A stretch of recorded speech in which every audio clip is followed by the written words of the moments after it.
Time is precious, and so are our pets. So time with our pets is extra precious. That's why we started Dutch. Dutch provides 24/7 access to licensed vets, with unlimited virtual visits and follow-ups for up to 5 pets.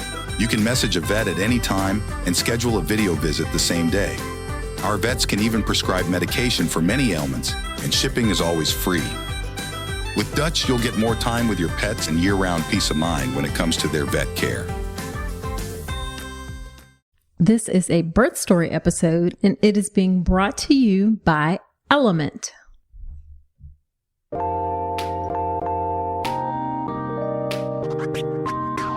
Welcome to the All About Pregnancy and Birth podcast. I'm Dr. Nicole Calloway Rankins, a board-certified OBGYN who's been in practice for nearly 15 years. I've had the privilege of helping over 1,000 babies into this world, and I'm here to help you be calm, confident, and empowered to have a beautiful pregnancy and birth. Quick note, this podcast is for educational purposes only and is not a substitute for medical advice. Check out the full disclaimer at drnicolerankins.com/disclaimer. Now let's get to it. Hey there. Before we dive into the episode, the Birth with Power Pathway launches in May. And if you're getting ready for your hospital birth, you don't want to miss it. It's the updated version of my online birth course designed to get you calm, confident, and empowered. Hop on my email list now at drnicolerankins.com/email to be the first to know when it's live. Hello there. Welcome to another episode of the podcast. This is episode number 166. I'm so glad you're spending some time with me today. So in this episode of the podcast, we have Taryn sharing her birth story. Taryn is one of the members of my online childbirth education class, the birth preparation course, the online childbirth education class that gets you calm, confident, and empowered to have a beautiful birth. And things don't go exactly as Taryn wanted with her birth. In fact, they went exactly the opposite. Now, it would be easy for me to only share birth stories from course students where everything went great. There are certainly plenty of those, but that would be dishonest of me because the reality is that sometimes things don't go as you like, despite having done phenomenal childbirth education. Birth is an unpredictable process that cannot be controlled, but do not get it twisted. That doesn't mean that Taryn doesn't think that the experience of the birth preparation course wasn't good. In fact, she said she was thankful for the podcast and the course. They both helped her to adjust on the fly and do what was necessary to get her baby home safe. So in this birth story episode, you're going to hear about how Taryn ended up deciding to be induced at the last minute and why she has some regrets about that. You'll also hear about how her induction ended in an emergency cesarean, a true emergency cesarean, how she and her baby both developed something called sepsis, and how her baby ended up in a NICU at another hospital 2 hours away. Now, I'll give it away that her baby Eleanor is doing well now, as is Taryn, but it took some time to get there. And in sharing her story, Taryn hopes that she can help others learn the value in being adaptable. And also, she wants to shine a light on that mama strength that we all have inside of us. Now, before we get into the episode, I want to talk to you for a moment about prenatal vitamins and supplements. All of us OBGYNs recommend prenatal vitamins. In fact, ideally, you should start them 3 months before you get pregnant. However, it can be so super confusing to figure out which one to take, which product is right for you. And that's why I was so excited to learn about this week's episode sponsor, Ellement. They have created the first ever personalized prenatal supplement that takes the stress out of the whole process. Ellement is a twice daily packet that was designed by maternal fetal medicine doctors, and it is customized not only for each person, but it also changes over time depending on where you are in your journey, all the way from preconception to postpartum. So they're saying is every pregnancy is unique and your prenatal vitamins should be too. So definitely head to helloelement.com. That's Element with 2 L's. So ELLEMENT, helloelement.com. Head on over there and join their wait list today. All right, let's get into the birth story episode with Taryn.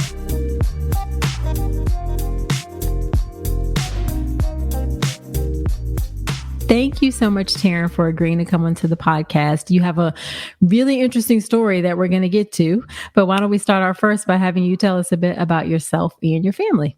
Yeah, of course. And thank you so much for having me. I listened to almost all of your podcasts when I was pregnant, so it feels surreal to be here chatting with you. But my name is Taryn Hispanic. I live in Pennsylvania with my husband and our now 14-month-old daughter, Eleanor. We have 2 cats and a fur baby dog, Emmy. But yeah, we met in college. We were both the same major. We were both accountants. We started at the same accounting firm, kind of had very similar paths in life, and got married 3 years ago and had our first baby in December of 2020. Alrighty. And I like the name Eleanor. That's like a nice classic name.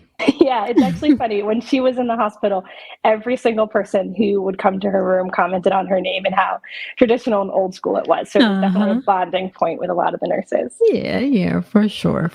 So what was your pregnancy and prenatal care like? My pregnancy was pretty standard to everybody else who had a COVID pregnancy. I found out we were pregnant in April of 2020, so about a week or so after the world kind of shut down. But as far as like my actual pregnancy went, there were no complications. A textbook pregnancy. I ended up seeing a couple different doctor's offices, but all of my prenatal care was an OBGYN office where you see kind of any of the doctors, but they might not be the ones delivering you. So I started off with one office, and then I switched pretty late into my pregnancy, probably about 30 or 32 weeks. I switched and saw. Yeah. I just felt like I wasn't getting the attention that, and again, like I was a first time mom, I was a little bit kind of worried. I just felt like I was being dismissed a bit. And then there was actually it could have been just a harmless incident, but there's one moment that I look back on that was what made me pull the trigger in switching. And that was, I had to get that RhoGAM shot, and I knew what that was from your podcast, but I still had some questions about it. And I was at one of my appointments and they had said like, oh, it's time for your RhoGAM shot. Like go back into this back room and we'll give it to you. And when I went into this room, it was like a curtain. And on the other side, there was this family having an ultrasound. So it was a very intimate moment for them. And then there was this curtain and me on the other side kind of getting this shot. And I remember asking kind of what this was and why I needed it. And I wasn't really getting any answers. I was just being told like, oh, you need to get this shot. Like everybody has to get this shot. Oh, that's not cool. Yeah, it definitely wasn't like an environment to be asking questions about it. And I get that it was something that I needed, but I was feeling a little bit uncertain about that to begin with. And then I got the shot and was leaving, and they had given me a paper that said like RhoGAM shot given at termination. And I remember being like super confused on like what just happened. And I didn't think that this was a pregnancy termination that they had just done, but I wasn't sure because I still had all those unanswered questions. So just having that incident was kind of like, if this is the care I'm getting at just a routine visit, I don't know if I want to labor and be vulnerable there. That makes perfect sense. It sounds like they have some things that they need to tighten up in their office. So when you went to the second office, did you feel like things were better? Yeah, it definitely, it was a lot better there. Again, it was only for like 8 to 10 weeks. And at that point, I was so pregnant that I think I was like, okay, we're just getting this baby out. But it definitely felt better. I felt a little bit less than just a number to that. Got it. And you said no problems or anything during your pregnancy? No. Okay. So what did you do to prepare for your birth? Oh, I did all of the things. I am an over preparer to kind of a fault. So I read a bunch of books. I did all of the free hospital classes. I had taken your birth preparation course. I listened. And I hope you found it helpful. Yeah. Oh yeah, it was great. It was actually one of the only things my husband also did to prepare. So it was a double whammy for us. It was helpful. Good. And then I listened to your podcast religiously as well. So I did kind of all of the things that you could do to prepare. Gotcha. And then what were some things that you wanted for your birth? Yeah. So I think the overarching theme was I wanted to be like fully present for my birth. So I was open to having an epidural, but I definitely didn't want that to be something that I felt like was a given. Like I wanted the option to have a pain medication-free birth, so long as I could stay like mentally present and in a good headspace. And then I wanted, again, all of the things that you had talked about. So the delayed cord clamping, the immediate skin to skin. I wanted my baby to come kind of like right out and right onto me. And I wanted to stay there for as long as possible. And when I did my birth preference form, I wasn't planning on getting a C-section, but I had mentioned that if I did need a C-section, I'd prefer like as gentle of a C-section that we could have had. Gotcha. But I was that person who shows up to the hospital with like essential oils and tea light candles and string lights. And I was there to make this like the best experience possible. Good. Well, I know it. Obviously, you were prepared. We'll find out whether or not, I don't know if best will be a word. I know I have a little bit of insider knowledge about what's to come, but let's go ahead and get into exactly what happened with your labor and birth. Of course. So we were due again in early December, and about a day before my due date, I had mentioned that I have an Australian Shepherd dog, and anybody who's familiar knows how chaotic they are. But about a day before my due date, it was a mild day in Pennsylvania for being December. So we were outside and I was sitting on a hammock and my dog came barreling over and I fell off the hammock. It wasn't a major fall. I fell on my behind. But when I called the doctor, they said to watch out for like cramping or anything that felt out of the ordinary. But again, I'm a first-time mom. Like I have no idea what is ordinary for 40 weeks pregnant. So we ended up going into the hospital just to get checked out. And I want to pause here because it's important to note that it's like the heart of COVID right now. So Our hospital was about 40 minutes away and it was December 2020. So the world was still very much in COVID. And it was December. So there was a big snowstorm coming. So when we got to the hospital, we did the fetal stress test. Not sure if that's the right word for it, but they did that and she seemed fine. But then they had asked if we wanted to get induced. And getting induced was never a part of my plan. But I remember being like so stressed out with COVID. So my husband and I were in quarantine for the 3 weeks leading up to it. And this was like, we just got to the hospital. And I remember being so worried, like if we contracted COVID somehow at the hospital and we left and then we came back in a couple of days and one of us had COVID, he wouldn't be able to be there for the delivery. Sure. So it felt very much like, and then there was a huge snowstorm coming. So it felt very much like a question, but there was only one kind of answer that I felt guaranteed that my husband could be there. And that was to be for us to get induced. So we got induced. And then from there, everything just kind of takes a nosedive. Oh, okay. So what happened? So I got induced probably 7 p.m. I got there probably around 4, 7 p.m. on a Saturday. And almost immediately it was clear that like she didn't like the induction process at all. So I remember I would be asleep or sitting in and like nurses would rush in and move my position or like tell me kind of which way she was favoring or not favoring because her heart rate was dipping. So it went like that until we ended up delivering. Okay. And what did they start with for the induction? Did they do just straight to Pitocin or? They did the gel. Okay. Yep. Yeah, it's called Prepadil. Okay. It has different names, but so they started with the gel. Yeah. And I was like, again, like I was fully induced. I don't think I really any centimeters diet and nothing notable when I went in. Sure. So we started with that. And then I would say. And sorry, let me back up for a second. I thought that just must have felt like really hard to make that decision and have all that stuff going around in your mind about COVID and you want your husband to be there. I mean, how were you nervous? Were you just like, this is just, or just sort of going with what your gut was telling you, or?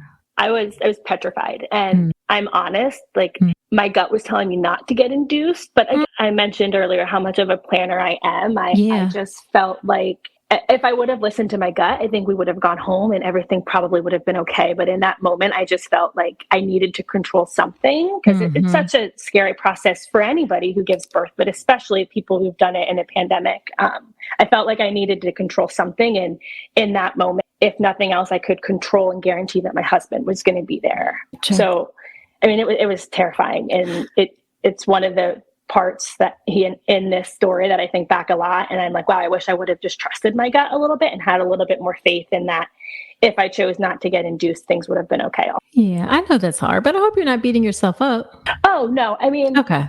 We're also talking 14 months after the fact. Sure, had some time to, to come to grips with things. Totally understand.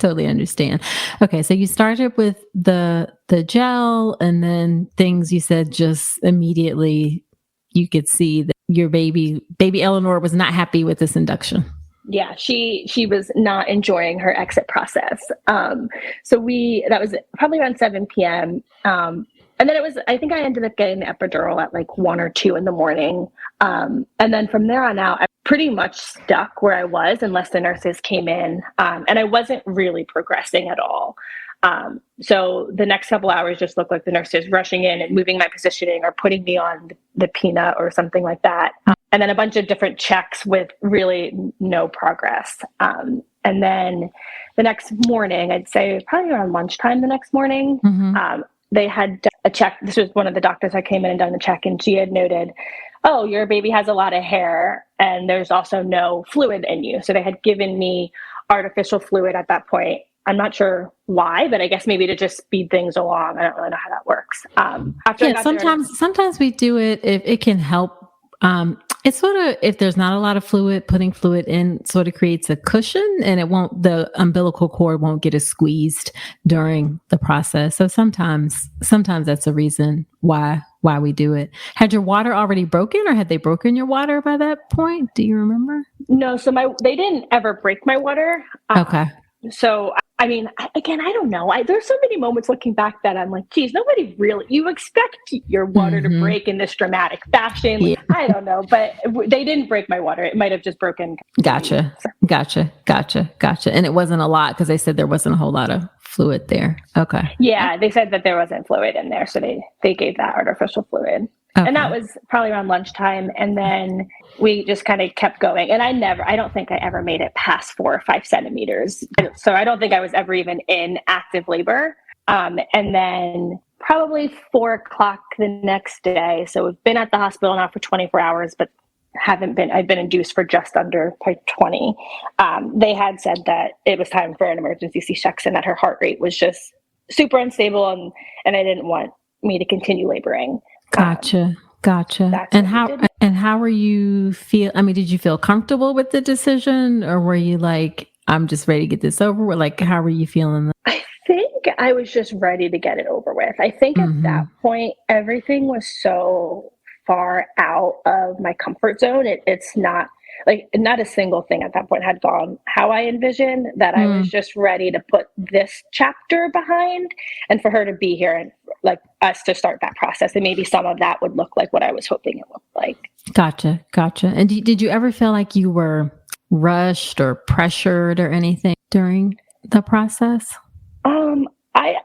I'm not sure. I think back on that a lot. I'm not sure. I wish that I would have had, I have a couple of friends who have had very similar stories, but some of them have had a nurse or a doctor who has said, you know what, we're going to get you to 10 centimeters dilated. We're going to get you in this peanut ball. And we're going to put you in this position, and we're going to do all of these things. I definitely didn't have that. I felt a little bit like once I got the epidural that I was confined to a bed and I was helpless unless the baby's heart rate had dropped.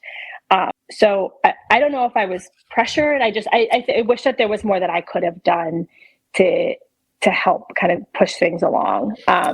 if that makes sense. Yeah, no, yeah, it does. It does for sure. So during that whole like almost 24 hours, there was no one you felt stood out who was like really like awesome or amazing. It was just kind of like, I'm in the bed and I'm here and I'm just waiting. So it's funny you asked that. When I first had gotten there for the non-stress test, so I haven't even been induced yet. Our nurse at that point was awesome. And we bonded immediately. Like she met us at the front and walked us in, and we bonded over our dogs, and she was just fantastic. But then the shift change happens and we got a different nurse. And the next time I felt that level of support with my nurses was definitely when Eleanor was born, and kind of we navigated that whole process. Gotcha. Okay. Let's talk about something most pregnant women aren't getting enough of, omega-3 DHA. The recommendation is over 200 milligrams a day, but less than 5% of pregnant women in the US meet that. That's one of the reasons I love Ritual's Essential Prenatal. It has 350 milligrams of vegan DHA, plus other key nutrients like methylated folate and choline to support baby's neural tube development. As an OBGYN, I appreciate that Ritual goes beyond the basics. The formula is science-backed, third-party tested for heavy metals and microbes, and every ingredient is traceable.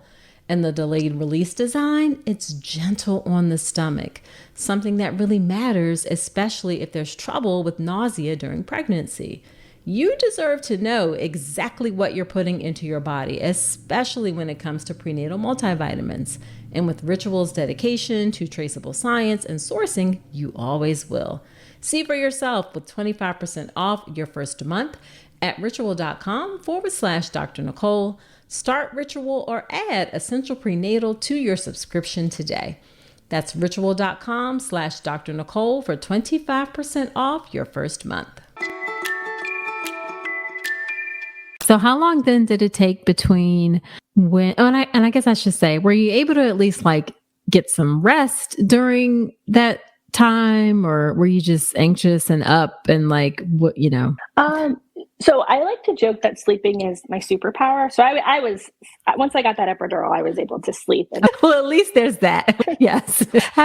Being able to sleep as a superpower is a great superpower. Yes. Especially when you have a little one, you can probably sleep whenever. That is awesome. All right. So you get to the point where they're like, okay, let's do the C-section, and you come to grips with that. How long between when they said C-section, we need to do the C-section, and when the C-section actually happened? Oh, it was immediate. So when they came in to have the C-section conversation, they had brought in kind of the paper to sign, and then it was right after that. Oh, so it was for real. Like, we have to go. Yeah, it was a little like they're definite. The way it was presented, it wasn't like, no, thank you, I'll choose to continue laboring. It was time for the C-section. Gotcha. Okay, so sometimes people will say they had an emergency C-section, and it's like 20 minutes, 30 minutes in between when the C-section was talked about and between when the C-section happened. And y'all, I just want to say, like, that's maybe more like an urgent C-section. What Taryn is describing, that's an emergency C-section when we're coming and we're like, it's time. Let's go right now. And that's what it sounds like. Yeah, happened. definitely. Yeah. And then, so get back to the OR, and then how did the C-section itself go? So I'm going to caveat with the next gap in the story is really fuzzy for me. So this is, my husband and I chatted over a couple of weeks just to recount the story. So this is all now from his perspective, just because I ended up losing consciousness for a few hours. So it's a little bit hazy, but really? That was right after she was born. Oh my goodness. Okay. So we get back for the C-section, and I feel like it was quick, but again, my perception of time could have been blurred, but it felt like it was really fast. I remember my husband can't even see blood. And at one point they said, like, Dad, do you want to look over and watch your daughter being born? And he went to stand up, and I had to like shoot him down with my arm because that's not what we needed at that moment. Right. And then she was born, and she cried briefly, but then she stopped all of a sudden, and it got pretty quiet. And I remember just asking like, oh, is everything okay? And it was one of those times when you ask a question and you're expecting the answer to be like, yeah, Mom, everything is fine. And they had just said like, oh, yep, it'll be okay. She has a lot of hair, but we're going to bring the NICU, or she's going to go to the NICU or something like that. So it was, I asked the question and it was kind of a different response. So I remember that kind of being a little bit of an interesting moment. And the NICU came and the NICU was already there. I think they're there for all C-sections, and they had taken her, and the nurse took a picture of Eleanor on her phone and just showed it to Matt and I while I was on the operating table. And I guess they were kind of doing what else was needed to be done. So we got to see her on the nurse's phone. And I remember the nurse had texted it to us. And for a while, that was all we had. And it was a live photo. So we just kind of kept replaying the live photo over and over again, because you could see her moving. And that was just for a while, that was kind of all we had. So it was really exciting for us. Then I was really cold, and I remember not being able to speak because I was so cold, and they had just told me like, this is normal. Like, it's just hormonal. And it definitely didn't feel normal. Like I couldn't speak, like an effort to just say something. I was so cold and my body was like very heavy. And then that's when I lost consciousness for a little bit. And there were a couple moments when, I came to, like, I remember coming to at some point and like seeing the entire room, filled with doctors. And I just looked at my husband, and now we're out of the operating room now. And we're just in a recovery room. My husband was on my left-hand side. And I remember looking at him and saying like, you can do this. Because it was one of the only moments in my life when I wasn't sure what was going to happen and if I was going to be here. And I wanted one of my last things for him to be that, like, he can raise her and he can be a great dad. So that was a really tough moment for both of us. But then terrifying. It was horrible. Oh my God. Okay. So you were so C-section, and then all of a sudden you just were, and did they come over and talk to you in the OR about taking her to the NICU? Or do you remember, does your husband remember, or was it just kind of like she had to go to the NICU? I think there was a point when then he had left the operating room. Mm-hmm. So I think at that point he may have been with her and they may have been talking. But at this point, she's super sick. At this point, they said she just has meconium aspiration and she's going to go to the NICU. So I don't think anybody understood the gravity of the scenario at that point. So they had taken her. And then I guess at some point they realized because I was complaining of being so cold, I think that is hormonal, but that's also a sign of a fever. They ended up taking my temperature at one point. I think it was like 104. Then they realized that I was septic, and then they got infectious disease control, and they gave me medicine. And almost instantly, I guess after gave me the medicine, I came to, and I was awake after that. And that was she was born probably at 4, and I was present fully at about 7. So it's a couple hours of tough time for my husband. Oh my gosh. You were really sick. Yeah. Oh, yeah. Yeah. And I mean, that is, this is one of the things we talk about, like, especially women who are young and healthy, like, you can be good and you can be okay, and folks will hold on until, like, all of a sudden things take a turn. And it sounds like, thankfully, they recognize things fairly quickly. Would you say that things were not right? I think, I'm here, so I would say quick enough, but there were definitely moments in this where, and I'm so happy that doctors approach it this way, but there were definitely moments in this where I felt like if I wasn't young and healthy, it wouldn't have maybe gotten to the point that it got to, I think. So that was really tough for me. And I just, how cold I was, like, I mean, I'm not even being dramatic when I say I couldn't move my mouth. Like, it was, I couldn't stop shivering up to speak, to voice how cold I was. Like, right. It just, yeah. I mean, like, straight up chills. Like, Oh my goodness. So then you got the antibiotics and things, it must have been antibiotics, and they probably gave you IV fluids and all of those things. And then you started to feel better fairly quickly, for more like yourself fairly quickly after that. It was almost instantaneous. Like, I was able to, like, I was present then after they got the antibiotics. And I was in the hospital for a couple of days, and they switched my antibiotics a bunch, but I was awake and present. Gotcha. So then your recovery from that perspective after that was fairly okay. Is that fair to say? And then we'll talk about what happened with Eleanor. Yeah, it was standard for, I guess, anybody who was septic or severely septic. So it was what you would expect. I mean, it sounds like it was as good as it can be, because you can really, people can get really sick. I mean, like, it's one of the things that we have to recognize quickly. So I'm glad that for you that things didn't didn't get worse, and you things responded well to the antibiotics and all of that. So then what happened with Eleanor? Yes. So it's like 7:00 now and I'm awake. And I look back on this all the time too. Like I didn't think of her. And I know that every mom out there is probably like, what the heck? But I was just in such a fight that when I came awake, like I had forgotten that we had a baby until they had come in and they're like, one of the, I think he was the head of NICU or something, and he worked at the hospital we delivered, but he was affiliated with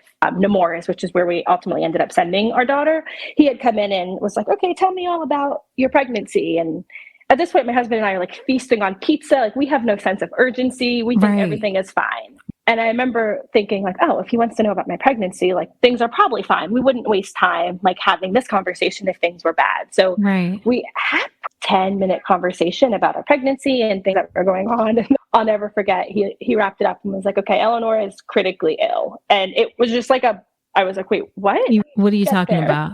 So I remember being like super confused on how that happened. And he explained that she had meconium aspiration and that the NICU that she was at the hospital we had delivered just wasn't set up to handle her case. And he gave us a couple options. We could transfer her to just a higher level NICU at another hospital facility. But he was worried that if she ended up needing this life support machine, that we'd have to transfer her again. So his recommendation was to just transfer her to one of the children's hospitals so that if she did need it, that she'd be there, which was, we couldn't think at this point. So I'm so grateful that he did recommend that because we just kind of did whatever he said. How far away was that hospital? It was about an hour and a half to 2 hours from where we lived. I cannot even imagine how crazy it all must have felt. Like what kind of world you felt like you were in, like what is happening right now? It felt like, and I know people say when it rains, it pours, but it definitely just felt like that. Like any news, we were going to handle the same way because the worst was already happening. So we were like, okay, yeah, sure. Like it just felt very helpless, but like, all right, there's not really another option. So we'll just do that. So she gets transferred out, and then did you stay? Yeah. So we actually got to see her. And this is what I was talking about at first when I said I didn't feel that level of support with my nurses until Eleanor was born. We had a nurse who, again, it was right around shift change, but she was there for the C-section, and she was like, you're going to be able to see Eleanor. And the new nurse had come in and introduced herself. And this other nurse was there to like wheel me over to see Eleanor as the transplant team was there. So about like 15 people, and Eleanor looked like she's in this like spaceship of box that was keeping her alive. And we got to see her for a couple minutes before they ended up transporting her to Delaware. And then I was at the hospital for probably 3 days, but my husband left the next morning, and our hospital was really gracious in letting my support person switch out. Cause again, it was during COVID, so you couldn't have multiple support people. So they let my husband leave and my mom come, and then my husband was able to be with Eleanor and my mom was able to be with. Wow. Okay. So then you get discharged, and then now you have a baby in the NICU in another state, like 2 hours away. Oh, that is not how you were intending to start your maternity leave, obviously. Oh, not at all. It was, not at all. And then, so how was her NICU? Because if I understand correctly, it gets a little bit challenging. Yeah, it gets worse and then it gets better. So she, within a day of being at that hospital, they put her on that life support. So that ECMO machine, which says her heart and her lungs. And that was really tough. And we were told how sick she was. And again, like, it's something that you don't ever think of. Like, when you ask a doctor if everything's going to be okay, and they respond like, we're going to do everything we can, you're like, wait, no, you're supposed to say. Like, that's not the answer. But that definitely helped us understand like how serious the situation was, because they just said like, she's critically ill. We're going to do everything that we can do. So yeah, she was on life support. My husband was able to be there that day that she got put on that life support machine. But then I will say, like, after she was put on that machine, everything did get better. Like when we left the NICU, they had joked that she's valedictorian of the ECMO machine. She responded so well, and everybody, like her care team was fantastic. Like we were just in the best hands possible. And that was just kind of something we had to keep reminding ourselves. So how long was she in the hospital? She was on that life support for like 6 days, I think. And then her hospital journey total was a little under a month. So relatively quick for a baby on ECMO. Wow. It is unusual for a full-term baby to need to be on ECMO. So I'm sure you heard that, like, I don't know if you heard it during your hospital stay, but it's I mean, usually I'm sure you look around in the NICU, it's other time, usually like tiny babies and pretermers. It's not typical that you see full-term babies. Did you feel alone? Did you feel supported? I mean, how are you feeling during that time? I felt exhausted. I felt exhausted in kind of every I mean, like physically exhausted. Like I had just had a C-section, and like logistically sitting in the car for an hour and a half to 2 hours, physically really hard. And then we'd get to the hospital, and the NICU's just in the back of the hospital. So physically just getting into where she was hard. And like socially, I was exhausted because I had friends and family who, like, well-intentioned, were reaching out, but it was just really hard to have those conversations. And then mentally I was exhausted, like trying to hold on to hope when like one thing went well, but not wanting to let yourself get too excited because you're still told how critically ill she is. So it was just exhausted. I definitely felt supported at her NICU, like still to this day.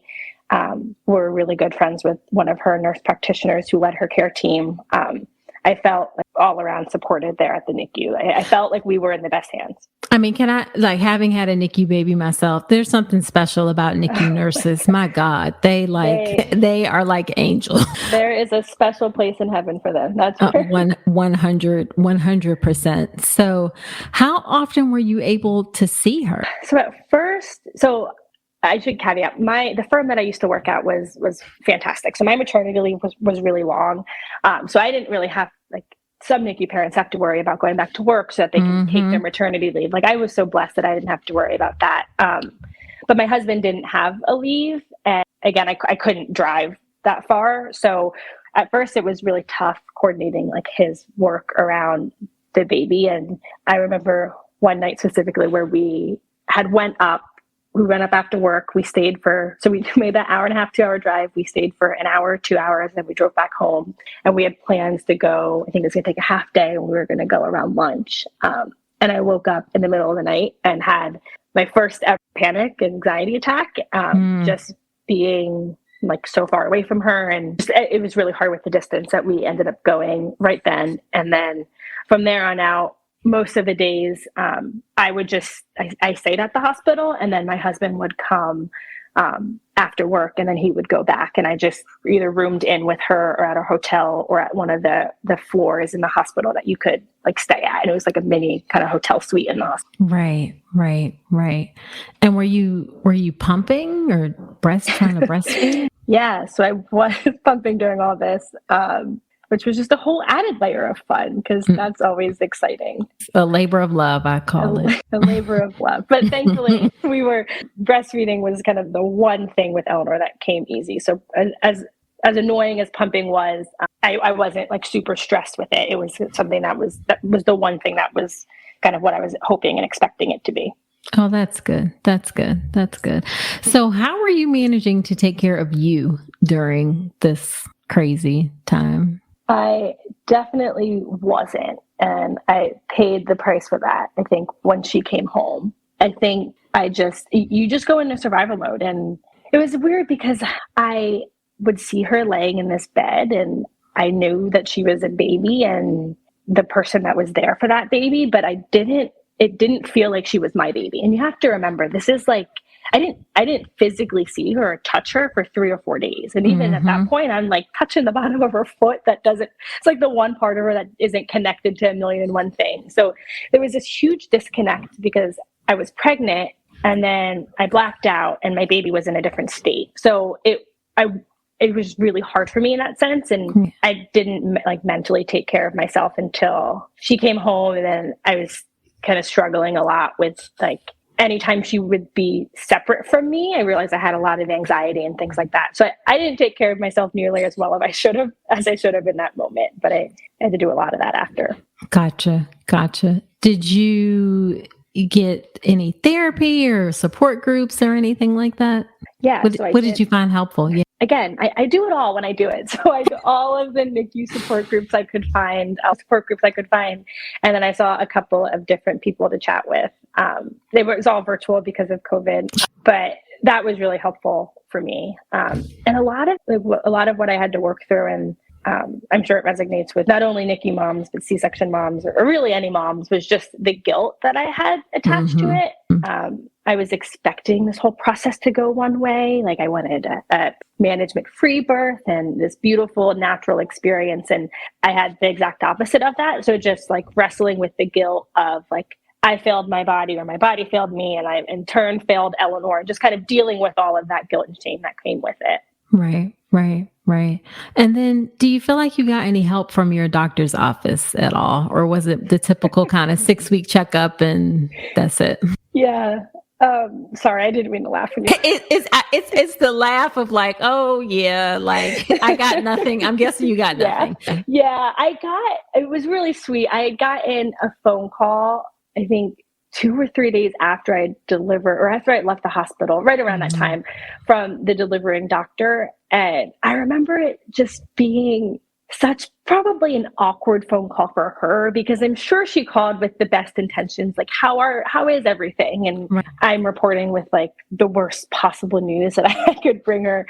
But I thought that phone call was sweet. But other than that, like I don't think there was not the level of support from my doctor that I think you would hope. Yeah. So it wasn't like we'll see you back in a week to see how you're doing, or no, I think they wanted to, but I think they were respectful of like everything that we were going on. So I was on a couple of different antibiotics with the infectious disease people. So they wanted me to call back in like 2 weeks or like do a telehealth appointment, but I don't ever remember scheduling or doing that. But they had said there were some things that they wanted me to do before my 6-week appointment. But again, I don't think I actually followed through.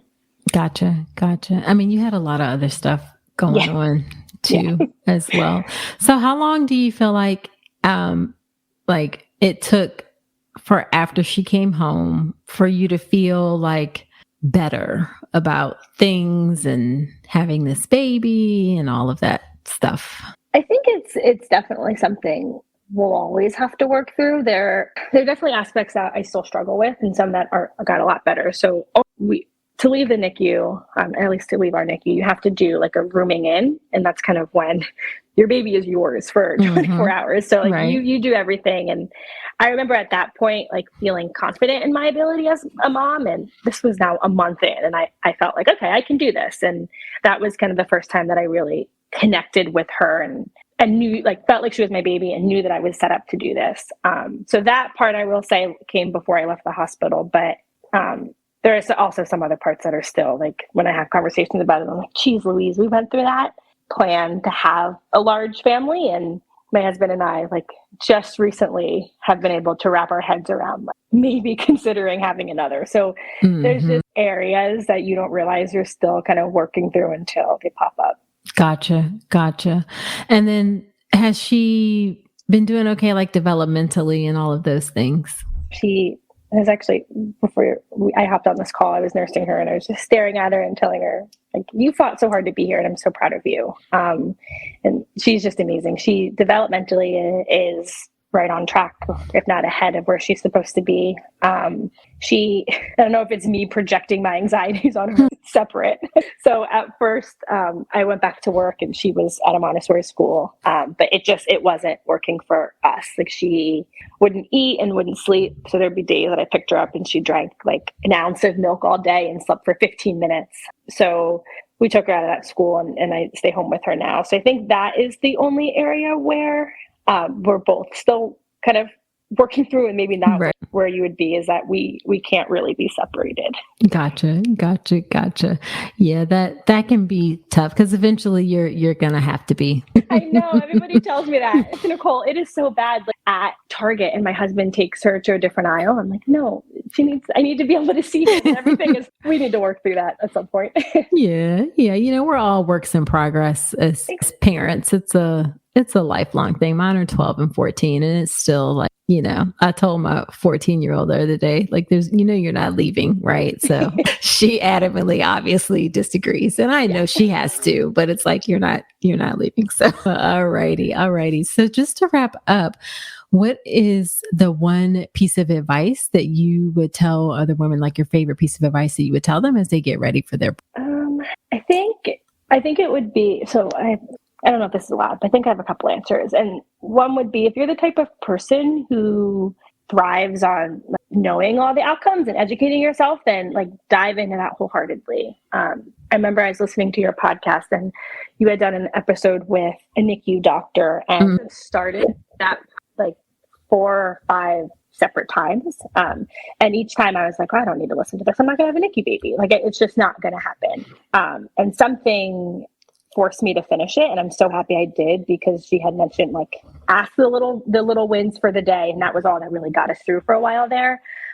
So if you're someone who thrives on education, just even if it's not what you're expecting and planning for your birth, there's no harm in listening or researching kind of the different things that are out there. And the second would be to trust your gut no matter what. I look back a lot and I wonder, what would have happened if I would have just trusted my gut and not gotten induced and not tried to control every aspect. So I wish that I could have kind of just trusted myself a bit more. So those would be my 2 pieces of advice for everybody. Gotcha. I can't tell you how many people have messaged me and told me that NICU episode, they did the same thing, skipped it, and then went back to it because they needed to, Mm-hmm. So it's one of the reasons why I put all of these things out here that I know necessarily folks will need right away. So I'm glad that you found it helpful, and because the NICU it's a whole nother beast. You never quite forget it. Yeah, and you never prepared for it. At least I knew the NICU was a place, but I'm like, oh, I have absolutely, you just don't know until you're there. It totally is. Okay, so where can women connect with you? And you know where, if you want to, online. Yeah. I mean, I'm not the most exciting person in the world, but I have an Instagram account, and it's Taryn 3Ns _it up. It's a high school Instagram handle. Awesome. But I post lots of Eleanor on there, so you'll see her. Love it. Well, thank you so much for agreeing to come on and share your story, and all of the ups and downs, the joys, the tough parts. And I'm glad that you and Eleanor and your husband are doing well now. Oh, thank you so much for having me. It's been a pleasure. Yeah, and thank you for letting me be a part of it. But I'm glad that, the podcast and the course were in some way helpful to you too. Yeah, they definitely were.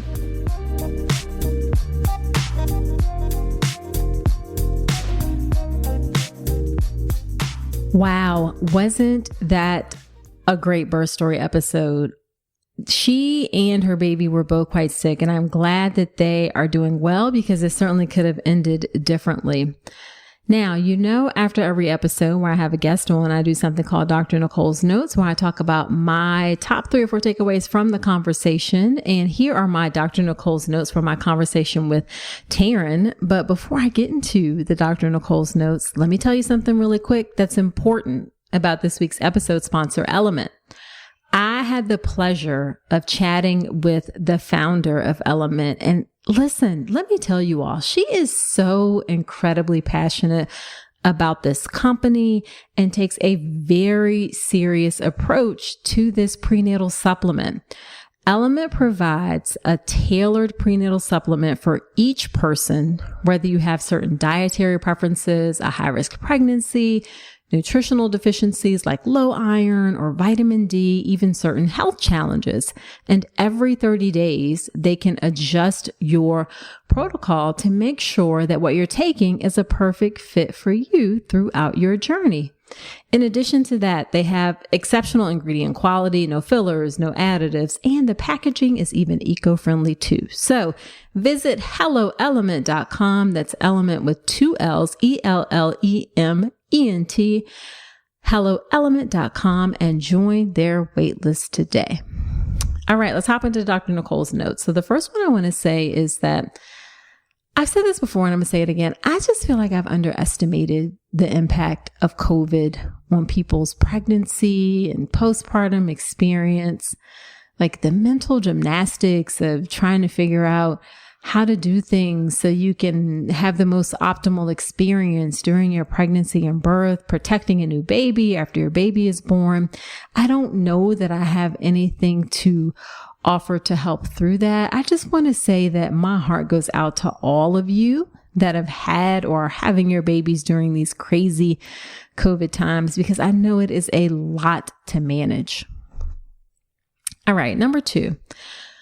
If you aren't happy with your doctor, if you get a bad feeling, something isn't quite right, then definitely switch if you need to.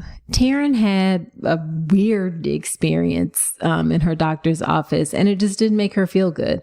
So she switched because it just didn't feel right. And I can tell you, I have never met anyone who regretted switching when something in their gut, when in their intuition said, I need to switch to something new, that something doesn't feel right about where I am. So it is never too late to switch. And if you're thinking of switching, the earlier you can do it, the better. So switch to a new doctor, a new midwife. If you feel like the one that you have is not working for you, if you are looking for a sign, this is it. All right. Number 3, it may take time to connect with your baby. Taryn mentioned that it took a little bit for her to connect with this human being. Her experience was maybe a little bit disorienting and overwhelming, and it just took some time to connect. Well, let me tell you, that can be the case even during a time when things are quote unquote normal. Sometimes it just takes a little bit to connect with your baby. You're both human beings. You're both figuring things out. So give yourself some grace if you need some time to connect with your baby. And then the final thing that I will say is about the birth preparation course. She mentioned that this was the only one that her husband would do too. This is one of the great benefits of the birth preparation course, is that you and your partner can do it together. It's all online, all of the materials there, so you can access it when you want. Most folks kind of cast it to their TV or look at it on their TV. And husbands really do enjoy it too. So check out all the details of the birth preparation course at drnicolerankins.com/enroll. I would love to see you there. Oh, and also I want to be sure you know the link to the NICU episode that was mentioned. So many people have said that they found that episode helpful. It's episode 76 with Dr. Terry Major Kincaid, a neonatologist, and that is drnicolerankins.com/episode 76. Okay, so there you have it. Do me a solid, share the podcast with a friend if you like it. It helps me to reach and serve other women. And subscribe to the podcast wherever you're listening to me right now, and leave a review in Apple Podcasts if you can. I love to hear what you say, and it helps other women find the show. Last thing, come check me out on the gram. I'm on Instagram at Dr. Nicole Rankins, where I post lots of helpful information there. I occasionally do live sessions there as well. So if you want to connect more, come follow me on Instagram at Dr. Nicole Rankins, and do check out this week's episode sponsor as well, Ellement. Go to helloelement.com so you can hop on their waitlist today. So that's it for this episode. Do come on back next week. And remember that you deserve a beautiful pregnancy and birth.